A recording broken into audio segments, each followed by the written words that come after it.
ଯେତିକି କଥା ଆପଣ ଶିକ୍ଷକଙ୍କ ବିଷୟରେ ଲେଖୁଛନ୍ତି, ଯେତିକି କଥା ଆପଣ ତାଙ୍କୁ ରୋଷ୍ଟିଂ କରି କହୁଛନ୍ତି, ସେତିକି ସମୟ ଯଦି ଆପଣ ନିଜେ ପାଠ ପଢ଼ିଥାନ୍ତେ ନା ଆଜି ଗୋଟେ ଶିକ୍ଷକ ବି ହେଇଥାନ୍ତେ। ଆଜ୍ଞା ନେତା ମନ୍ତ୍ରୀ 5 ବର୍ଷ ପାଇଁ ଆସୁଛନ୍ତି, ଦରମା ବି ନେଉଛନ୍ତି। ସେମାନେ ଆଜ୍ଞା ତ ଗଭର୍ଣ୍ଣମେଣ୍ଟ ଚାକିରିଆ ନୁହଁ, ସେମାନେ କାହିଁକି ଆଜ୍ଞା ପେନ୍ସନ୍ ପାଉଛନ୍ତି? ସିଏ ଯଦି 5 ବର୍ଷ ଆସିକି ପେନ୍ସନ୍ ପାଇବେ, ଏଇ ଗୋଟେ ଶିକ୍ଷକ ଗୋଟେ ସରକାରୀ ଚାକିରିଆ 60 ବର୍ଷ କାମ କରିକି ପେନ୍ସନ୍ ପାଇଲେ ଆଜ୍ଞା କ'ଣ ଅସୁବିଧା ହେଇଗଲା କି? ଆଜ୍ଞା ଆପଣମାନେ ସବୁ କ'ଣ ଦେଖିଛନ୍ତି ଟିଚର ମାନେ ପିଲା ପ୍ରାଇଭେଟ୍ ସ୍କୁଲରେ ପଢ଼ାଉଛନ୍ତି? ଆରେ ଯେଉଁମାନେ ସହରାଞ୍ଚଳରେ ରହୁଛନ୍ତି ତାଙ୍କ ସ୍କୁଲ ପାଖ ହେଉଛନ୍ତି, ସେଇ ସାର୍ମାନଙ୍କର ପିଲାମାନେ ପଢ଼ୁଥିବେ। ତା ବୋଲି କ'ଣ ଗ୍ରାମାଞ୍ଚଳରେ ଯେଉଁ ଟିଚର ଅଛି ସିଏ ଆଣିକି କ'ଣ ସହରର ପଢ଼ାଉଥିବେ ନା? ଗୋଟେ ଅଯଥା କଥା ଗୁଡ଼ା ଯୁକ୍ତି କରିକି ଟିଚର ସମାଜକୁ ଆପଣମାନେ ବଦନାମ କରୁଛନ୍ତି। ଟିଚରମାନଙ୍କର ମନୋବଳ ଭାଙ୍ଗି ଦେଉଛନ୍ତି। ଆରେ ଗୁରୁକୁ ଗୁରୁ ଭଳିଆ ମାନ। ଗୁରୁ ବା ହେଉଛି ଦ୍ୱିତୀୟ ଈଶ୍ୱର। ସିଏ ବା ରାଷ୍ଟ୍ର ଗଢ଼ୁଛନ୍ତି, ରାଷ୍ଟ୍ର ନାୟକ ତିଆରି କରୁଛନ୍ତି। ଆଜି ନେତା କୁହ, ମନ୍ତ୍ରୀ କୁହ, ରାଷ୍ଟ୍ରପତି କୁହ, କଲେକ୍ଟର କୁହ, ଓ ଏଇ ଶିକ୍ଷକମାନଙ୍କର ହାତ ତିଆରି ସେବକଟିଏ। ଆପଣ ତାକୁ ଆଗେ ସମ୍ମାନ ଦିଅନ୍ତୁ। ନ କରିକି ଶିକ୍ଷକ ଖାଇଗଲେ ନେଇଗଲେ ତାଙ୍କୁ କାଢ଼ି ଦିଅ, ପୁଣି କଥା ଉଠୁଛି ତାଙ୍କୁ ବାହାର କରିଦିଅ। ବହୁତ ପିଲା ଅଛନ୍ତି 18,000ରେ ସେମାନେ ଚାକିରି କରିବେ। ଗୋଟେ ଗୋଟେ ଫ୍ଲିପକାର୍ଟ ଧରିକି ଆଜ୍ଞା ଠିଆ ହେଇଛନ୍ତି। ପିଲା ବହୁତ ବେକାରୀ ଅଛନ୍ତି, 18,000ରେ କରିବେ। ଆରେ ବେକାରୀ ଅଛନ୍ତି କ'ଣ ସରକାର ମନା କରିଛି ନା ଶିକ୍ଷକମାନେ ମନା କରୁଛନ୍ତି? ଆରେ ସେଇମାନଙ୍କର ଯୋଗ୍ୟତା ନାହିଁ ବୋଲି ସେମାନେ ବେକାରୀ ଅଛନ୍ତି। ସିଏ ଯଦି ସିଟି କରିଥାନ୍ତେ କି ବିଡି କରିଥାନ୍ତେ, ଓଟିଇଟି କ୍ଲିୟର କରିଥାନ୍ତେ, ସିଏ ବି ଆଜି ଟିଚର ହେଇଥାନ୍ତେ। ଆଜିକା ଦିନର ବା ଟିଚର ମାନେ ଫାଙ୍କା ପଡ଼ିଛନ୍ତି। ପ୍ରତ୍ୟେକ ସ୍କୁଲରେ 5 ଜଣ ଅଛନ୍ତି, ଯେଉଁ ଜାଗାରେ 10 ଜଣ ଆବଶ୍ୟକ, କରୁନାହାନ୍ତି ଚାକିରି। କ'ଣ ସେମାନଙ୍କୁ କିଏ ମନା କରିଛି କି? ଦେଖନ୍ତୁ ବର୍ତ୍ତମାନ ଶିକ୍ଷକମାନଙ୍କୁ ନେଇ ଆପଣଙ୍କର ଡିଜିଟାଲ ଦୁନିଆରେ ଚାଲିଛି ଝଡ଼। ଯେତେବେଳେ ବି ଆମେ ଖୋଲିବା ସେତେବେଳେ ଶିକ୍ଷକଙ୍କ ଦରମାକୁ ନେଇ ଯୁକ୍ତି ଆଉ ତର୍କ। କାହିଁକି ସେମାନେ 50,000 ଟଙ୍କା ପାଉଛନ୍ତି? କ'ଣ ସେ 50,000 ଟଙ୍କାରେ ତାଙ୍କୁ ଅଣ୍ଟୁ ନାହିଁ ଯେ ସେମାନେ ଧାରଣା ଦେଇଛନ୍ତି? ଏଠି କହି ରଖିବାକୁ ଚାହେଁ, 50,000 ଟଙ୍କା ଯେଉଁ ଶିକ୍ଷକ ପାଉଛନ୍ତି, ସେ 50,000 ଟଙ୍କାଟା କେତେବେଳେ ପାଉଛନ୍ତି? ଆପଣଙ୍କର ସେମାନେ ପରିଣତ ବୟସରେ ପାଉଛନ୍ତି।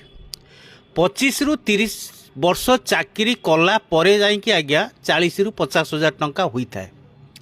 ତେଣୁ ଯେଉଁ ଭାଇମାନେ ଫେସବୁକ୍ ହେଉ କି ଆପଣଙ୍କର ରୋଷ୍ଟର ମାନେ ଲାଇଫ୍ରୁ ଆସି କହୁଛନ୍ତି, ପ୍ରଥମେ ସେମାନେ ଜାଣିବା ଦରକାର କେଉଁ ସମୟରେ 50,000 ଟଙ୍କାଟା ହେଇଥାଏ। ଦ୍ୱିତୀୟତଃ ଆମ ଓଡ଼ିଶା ରାଜ୍ୟରେ ଟିଚର 10ରୁ 12 ପ୍ରକାର ଆଜ୍ଞା ଅଛନ୍ତି। ଏମିତି ବି ଟିଚର ଅଛନ୍ତି ଆପଣଙ୍କର 8,000 ଟଙ୍କା ପାଉଛନ୍ତି, ଏମିତି ବି ଟିଚର ଅଛନ୍ତି 22,000 ପାଉଛନ୍ତି, ଏମିତି ବି ଟିଚର ଅଛନ୍ତି 32,000 ପାଉଛନ୍ତି। ଯେତେବେଳେ 20-30 ବର୍ଷ ଅତିକ୍ରମ କରିଯାଏ, ରିଟାୟାର୍ଡ ହେବା ପାଇଁ ଆଉ 2-3 ବର୍ଷ ଥାଏ, ସେତେବେଳେ 40-50,000 ଟଙ୍କାଟା ହେଇଥାଏ। ତେଣୁ ଏଇଟା ତ ଗୋଟେ ବଡ଼ ଏମାଉଣ୍ଟ ନୁହେଁ। ରିଟାୟାର୍ଡ ଟାଇମ୍ରେ ଯଦି ଜଣେ 40-50,000 ପାଉଛି, ତେଣୁ ଏଇଟା ଗୋଟେ କେତେ ବଡ଼ ଏମାଉଣ୍ଟଟେ ଯେ ସେମାନେ ଧାରଣା ଦେଲେ କିଛି କ୍ଷତି କରିଦେଲେ। ଦ୍ୱିତୀୟତଃ ଅନେକ ଭାଇ ଭଉଣୀ ଏବଂ କିଛି ଆମର ଅଛନ୍ତି ସମାଜସେବୀ ଲେଖୁଛନ୍ତି ଯେ ପ୍ରାଇଭେଟ୍ ସ୍କୁଲରେ ପିଲା ଭଲ ପଢ଼ୁଛନ୍ତି, ସରକାରୀ ସ୍କୁଲରେ ପିଲାମାନେ ଭଲ ପଢ଼ୁନାହାନ୍ତି। ଆଜ୍ଞା ଠିକ୍ କଥା, ସରକାରୀ ସ୍କୁଲରେ ପିଲାମାନେ ଭଲ ପଢ଼ୁନାହାନ୍ତି, କିନ୍ତୁ ପ୍ରାଇଭେଟ୍ ସ୍କୁଲରେ ଟିଚରମାନେ ଭଲ ପଢ଼ଉଛନ୍ତି। କାହିଁକି ପଢ଼ଉଛନ୍ତି ତ ସେମାନେ ବୁଝିବା ଦରକାର। ପ୍ରାଇଭେଟ୍ ସ୍କୁଲରେ ଗାର୍ଡ଼ିଆନ୍ ମାନେ ମାସକୁ ପିଲା ପିଛା 3,000 ଟଙ୍କା ଦେଇକି ପାଠ ପଢ଼ାନ୍ତି। ତାଙ୍କ ପାଇଁ 2-3ଟି ଟ୍ୟୁସନ୍ ଆରେଞ୍ଜ କରିଥାନ୍ତି। ସକାଳୁ ହେଲେ ତା ମାଆ ବେଗ୍ ନେଇକି ଗାଡ଼ି ପାଖକୁ ଯାଏ ପିଲାକୁ ଛାଡ଼ିବା ପାଇଁ। ପ୍ଲସ୍ ପ୍ରାଇଭେଟ୍ ସ୍କୁଲରେ ମାସର ଗୋଟେ ଗାର୍ଡ଼ିଆନ୍ ମିଟିଂ ହୁଏ, ଏମାନେ ଯାଇକି ବସନ୍ତି ଏବଂ ତାଙ୍କ ଟିଚରମାନଙ୍କୁ ପରମିସନ୍ ଦିଆଯାଇଥାଏ ପିଲା ଯଦି ବଦମାସି ହେଉଛି, ପାଠ ପଢ଼ୁନି, ତାକୁ ପିଟିବା ପାଇଁ। କିନ୍ତୁ ସରକାରୀ ସ୍କୁଲରେ ତାହା ଆଜ୍ଞା ହେଇନଥାଏ। ସରକାରୀ ସ୍କୁଲରେ ସରକାର କରୁଛନ୍ତି ଦଣ୍ଡମୁକ୍ତ ଅଞ୍ଚଳ। ପିଲାମାନଙ୍କୁ ହାତ ଦେଇପାରିବେନି କି ମାରିପାରିବେନି। ତେଣୁକରି ଇଏ ତ ଭାଗ କହିପାରିବେନି। ତେଣୁକରି ମାଷ୍ଟର କ'ଣ ପାଠ ପଢ଼ିବେ, ପିଲାମାନେ କ'ଣ ତାଙ୍କୁ ମାନିବେ। ଦ୍ୱିତୀୟତଃ ଆପଣଙ୍କର ପ୍ରାଇଭେଟ୍ ସ୍କୁଲରେ ଜଣେ ଟିଚର ପାଠ ପଢ଼ଉଛି, ସିଏ ଆଜ୍ଞା କୌଣସି ପେପର ଫିଲିଂ କାମ କରୁନି। ଆଜିକା ଦିନରେ ଆମ ବିଦ୍ୟାଳୟ ଆଧାର କାର୍ଡ଼ ସେଣ୍ଟର ହେଇଗଲାଣି। ଇଲେକ୍ସନ୍ କାମ କରୁଛନ୍ତି, ଆପଣଙ୍କର ଜନଗଣନା କରୁଛନ୍ତି, MDM ଦେଖୁଛନ୍ତି, 1000 ପ୍ରକାର କାମ ବିଦ୍ୟାଳୟରେ। ତାପରେ ବି ଆପଣଙ୍କର ବିଭିନ୍ନ ଟ୍ରେନିଂ ସେମାନଙ୍କର ଅଛି। ଆଉ ସବୁଠୁ ମୁଖ୍ୟ କଥା ହେଲା ଆପଣଙ୍କର ଯେଉଁ नोडाल स्कूल टीचर माने जाकि धारणा देइचंती सेमाने जो धारणा देइचंती सेमानकर जो दरमा बढ़िया पई आपण माने कहउचंती प्रत्येक स्कूल ले प्रथम रु अष्टम पर्यंत आज्ञा 10टी टीचर आवश्यक। तो आजिका दिन में आपण कौन सी नोडाल स्कूल जातु आज्ञा 5 रु 6 जन टीचर अच्छा से अनुसार केमी आज्ञा से माने पाठ पढ़ेबे केतबले एते काम करेंगे केतबले आज्ञा पढ़ेबे। स्कूल कौन सी नोडाल स्कूल आज्ञा हिंदी टीचर नहांती कि कंप्यूटर टीचर आज्ञा नहांती से सब्जेक्ट आज्ञा किए पढ़ेब। तेणु सबू जिनस को आज्ञा अनुध्यान करिकी शिक्षक मानक आंगुली उठेवा दरकार। तो आपण तो ता करूना ना आपणकर गोटे सोशल मीडिया अच्छी आप जहाँ पारे तार लिखि चलती आपणकर जमी गोटे कथार अच्छी अकर्मा निंदंती भूमि मूर्ख निंदंती गुरु। तेणुक आपड़ से जिनस केवल पाई लिखि चलती जी कथा आप शिक्षक विषय लिखुंट जी कथा आपण रोस्टिंग करी कहते से समय जदि आप निजे पाठ पढ़ी था ना आज गोटे शिक्षक भी होता ता करना ना। तेणुक आपण जीवन चलीगला पछ धाड़े बसी बसी पाठ बेले बेले से झील को लाइन मारिबा किंबा पुओटे झीटा पुओ को लाइन मारी यही तार आप बदमाशी यही तार समय कटिची। तेणुक आपण संस्कार तो आप परिवार ही तो आसी ना ना आपणकर पूर्व जहाँ करुले आपण मैंने ता कर खाली शिक्षक निंदा शिक्षक कहीं केते पाइले आगे ता बैकग्राउंड आज्ञा देखु। आउ गोटे कथा जे सेमाने कहीं पेंशन पाइबे एतिकीर कौन तांकर अंटू ना आज्ञा नेता मंत्री 5 वर्ष आसुँच दरमा भी नौ से आज्ञा तो गवर्नमेंट चाकरिया नुआ से कहीं आज्ञा पेंशन पाँच सीए जदि 5 वर्ष आसिकी पेंशन पाइबे ये गोटे शिक्षक गोटे सरकारी चाकरिया 60 वर्ष काम करी पेंशन पाइले आज्ञा कौन असुविधा होगा कि कौन यहीटा कौन तांकर हक नहीं कि कहिबार पेंशनटा तेणु असुविधा आज्ञा कौन। तेणु सबू जिनस गुड़ा जाणिकी आम शिक्षकता उपरकू प्रश्न उठेबा आवश्यक। अजतार मिछुटारे खाली ना कौन ना शिक्षक कहीं पाइले आपण मैंने स्कूल जाऊँच केवल पिला कौन पढ़ुची देखुना केवल एमडीएम देखुं अंडा तरकारीटा भल है कि ना बिलाती पड़ी कि ना चाउल केते बस्ता अच्छी काले मास्टर खाईगले कि कौन से जो जी यही सब कथा बुझुना ना जदि पिलार टीचरटे कौन पढ़ाऊँच पिला कौन पढ़ुची से कथा जदि शिक्षक मान सहित आलोचना करते आज ये पिला भल पढ़ते।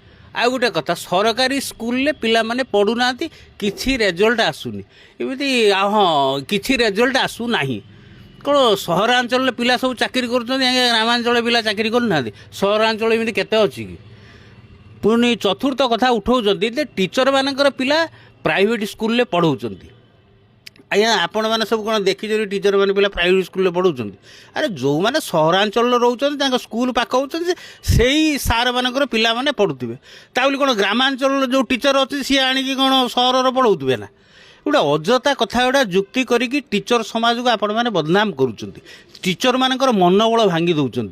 अरे गुरु को गुरु भाया मान हाँ गुरु बा हूँ द्वितीय ईश्वर सी बा राष्ट्र गढ़ुं राष्ट्र नायक तैयारी कर आज नेता कुह मंत्री कुह राष्ट्रपति कुह कलेक्टर कुह यही शिक्षक मानकर हाथ तैयारी सेवकटीए आपड़ ताकू आगे सम्मान दिंतु आगे से सम्मान दे केवल से दरमा गंडा को आखि अच्छी ना आज्ञा सी एते पाइले कौ समय पाँच आगे देख ता न करी शिक्षक खाईगले नहीं गले काढ़ी दियो पुणी कथा उठुची बाहर कर दियो। बहुत पिला अच्छा 18,000 से चाकरी करेंगे गोटे गोटे फ्लिपकार्ट धरिक आज्ञा ठिया जदि पिला बहुत बेकारी अच्छा 18,000 करेंगे। अरे बेकारी अच्छा कौन सरकार मना कर ना शिक्षक मैंने मना कर अरे से योग्यता ना से बेकारी अच्छा सी जदि सीटी करते कि बीडी करते ओटी क्लीयर करते सी भी आज टीचर होता आजिका दिन टीचर मैंने फाँका पड़ी प्रत्येक स्कूल 5-5 जन अच्छा जो जो जगार 10 जन आवश्यक करूना चाकरी कौन से किए मना कर कारण से ना योग्यता बुली तो आज से बेकारी यही तो कौ तो से योग्यता ना कारण यही पछ सीट्रे बसी बसी केवल फेसबुक यही शिक्षक मैंने लिखा ताकू इंगित करवा एकू कहवा कदाकार मेसेज दवा यही तो जदि पाठ पढ़ार से समय बीते था से भी गोटे गोटे टीचर होते मना कर किए आज्ञा ये करनी आउ करना सी टीचर को बाहर कर दिया माने करेंगे करूना गोटे टीचर से क्राइटेरिया आज्ञा दरकार गोटे टीचर तार कैरियर फास्ट क्लास हो सीटी कर बीडी कर ओटीटी क्लियर केते कष्ट करी जन सरकारी चाकरी होती सरकारी चाकरिया आज्ञा हूँ गोटे कंपानीर सर्वेंट नुहे कि सिक्यूरीटी गार्ड नुहे जी पारे सी आसो करदेव तापाई क्राइटेरिया अच्छी ना आज्ञा ना ना तेणुक शिक्षक मानक आंगुली उठेवा पूर्व आगे निजक संशोधन करूँ तथा तथ्य से विषय नुहतु कौ माने जाकि धारणार बसुंच केते प्रकार शिक्षक अच्छा कौ समय एत जो 50,000 आप देखी दौरान कौ समय से पाँच आज्ञा आज्ञा उपलब्धि करूँ आपणकर शिक्षक मैंने जाऊँच तो मोर एटा व्यक्तिगत मत जो पिला माने स्कूल रे पढ़ुचंदी सेमानंकर गार्डियन भी तांको सहित जाई आंदोलन करिया उचित कारण एटा तांकर हक एटा तांकर परिश्रमर मूल्य तेणु से तो क्या धार मागुना कि करज मागुना हक मागुचंदी तेणु से चलिए केमी तेणुक ताहा नक आपण मैंने निंदित करुँच समाज रे निंदित करुँच समाजर दीटा जिनस हेले आपण ए राज्य आगू जाए गोटे स्वास्थ्य आ गोटे है शिक्षा तेणु स्वास्थ्य शिक्षा को अग्राधिकार दि जाए तेणु सरकार से धारणा बसुँच काढ़ी पारना कारण जानते शिक्षा जदि बिगड़ी ये देश बिगड़ी तेणुक सरकार कौन से जिन जानना एत टंका दरमा होती एत टंका पाँच तो आपण मैंने इंगित करुँच कुठारघात कर लेखुंट तेणु एसबू करूँ ना शिक्षक आ शिक्षकता को मूल्यबोध बुझंतु गुरु मान को सम्मान करूँ गुरु मान को सम्मान न कले आपणकर नर्क आपण मैंने पड़े